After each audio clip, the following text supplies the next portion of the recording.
In many an alternate universe, we've seen our Z fighters live multiple separate lives parallel to our main timeline, but the cool thing about Dragon Ball is no matter how separate these alternate universes may be, they always seem to find a way to collaborate with each other. Whether it be one of the 12 different universes within the main multiverse, like in Dragon Ball Super where we saw not only a new look into the God Realm, but we really got a better idea of just how expansive this dimension is and the politics beyond what Goku and the others could have ever imagined. Time and space are entities in themselves, and for mortals to manipulate them is strictly prohibited by the authority overseers, but even below them is a need for someone to police time and space. Trunks is shown to be the main authoritarian of this force known as the Time Patrollers, and their work varies, but their main goal is to prevent the Dark Empire full of evil villains from interfering with time. These crimes consist mainly of going to different points in time and disrupting the proper order of events, and I'm sure we can all guess how that could turn out, but so far, the Dark Empire has been gathering power without much resistance, but a recent addition is soon to come back to haunt them. Finally guys, this is the official Super Dragon Ball Heroes manga, and I've been wanting to do this for a while. I just didn't have a source for a decent amount of the chapters, but now we can finally dive into something I've been excited about for months. If you guys want to check out Super Dragon Ball Heroes for yourselves, I'll be sure to have the link down below where I'm reading it at, and if you haven't already, be sure to hit that notification bell down below to never miss an upload. Also, follow me on Twitter to stay up to date with all Dragon Ball related content.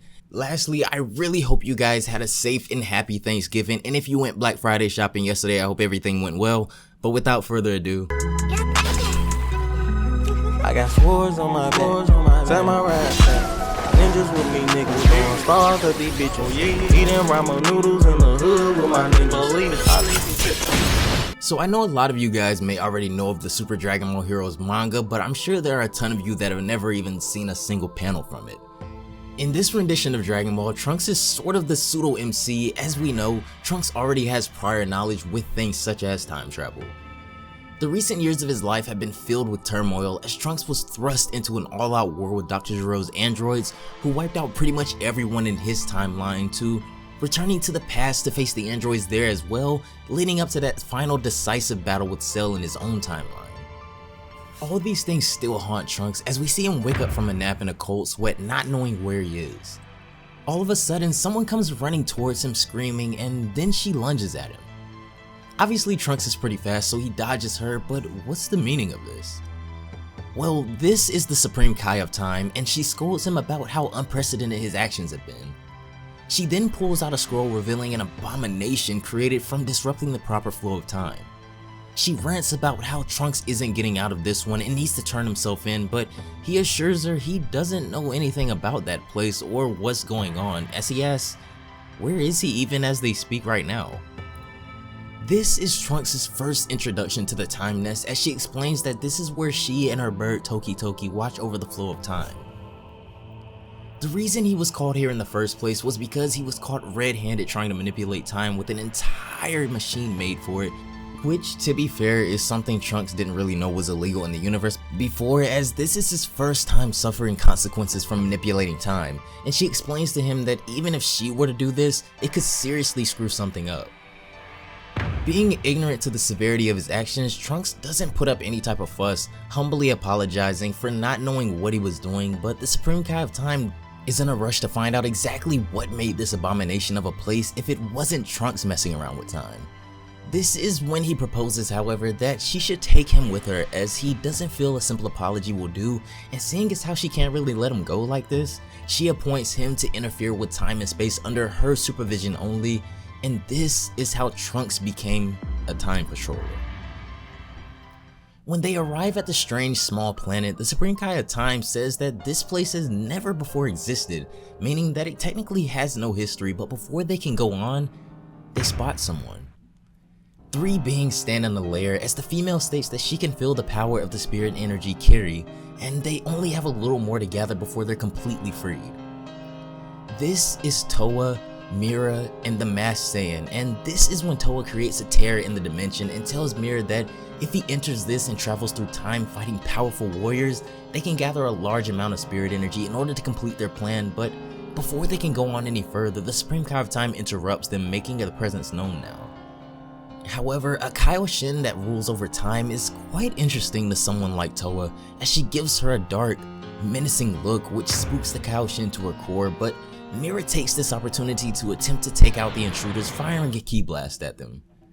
Trunks, looking as fast as ever though, is able to draw a sword and slices the attack, protecting the Supreme Kai of Time, but the battle has now begun unbeknownst to him, as the Masked Saiyan comes rushing through the smoke, charging Trunks with an elbow, causing him to drop his sword even.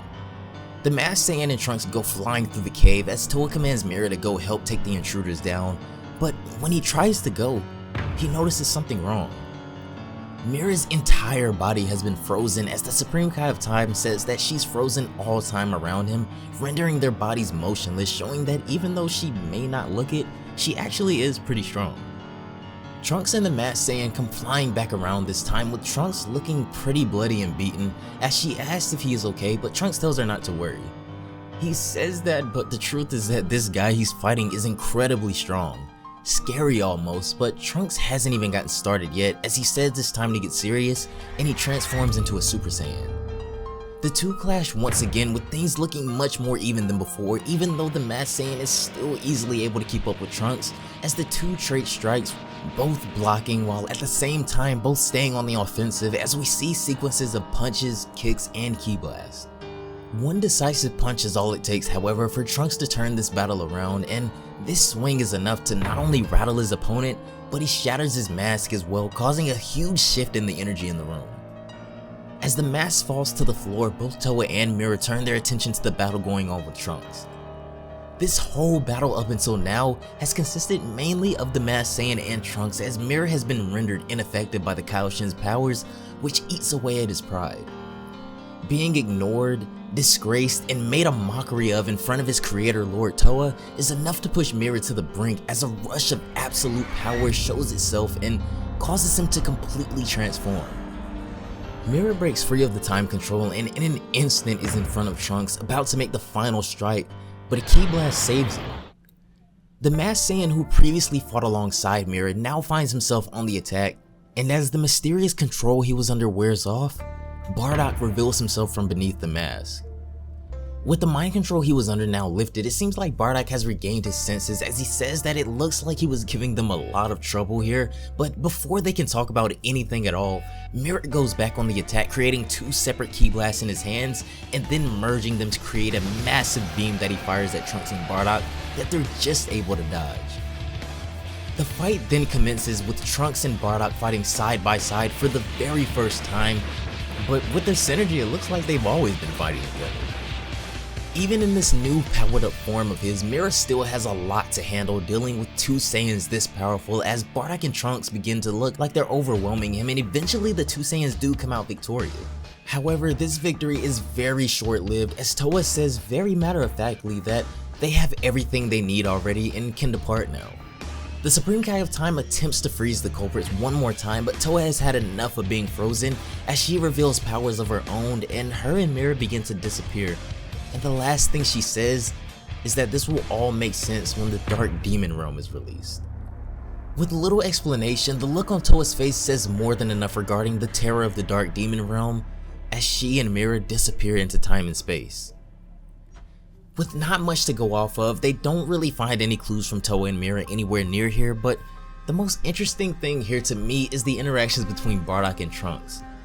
As Bardock proclaims that he doesn't really remember anything from the time he was brainwashed, curiosity overcomes Trunks, as something has been weighing heavy on his mind ever since that mask broke. But before he's able to ask, the Supreme Kai of Time interrupts him, knowing exactly where this is going, so that he doesn't interrupt history anymore, and she drags him back to the time nest, leaving Bardock to wander the universe now that he is free from mind control. Of course, Trunks, having met Goku previously, seeing Bardock's face would spark much curiosity in anyone, but who knows what sort of rifts in time would happen if Trunks just flat out told him his entire future lineage. However, by the smirk on Bardock's face and from what we already know about him, Bardock has some mysterious hidden powers of his own that stretch far beyond the imagination, and this is the beginning of the journey known as Super Dragon Ball Heroes.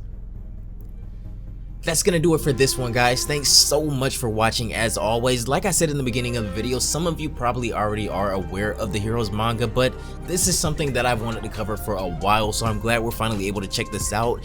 And if y'all really show me that you like this one, I definitely will go hard on it. Down below in the comments, I'm actually gonna go a different route with this one. I want you guys to let me know one of your favorite things to do during the holidays with your family. I'm pretty basic. As long as there's good food, I'll have a good time, but maybe some of you do something different, so let me know down below if you do celebrate the holidays. If you haven't already, don't forget to hit that notification bell down below to never miss an upload, and also consider following me on Twitter to stay up to date with all Dragon Ball related content, and it's honestly the best way to keep up with me. But anyways, have a great day, and I will see you all in the next one. Bye guys.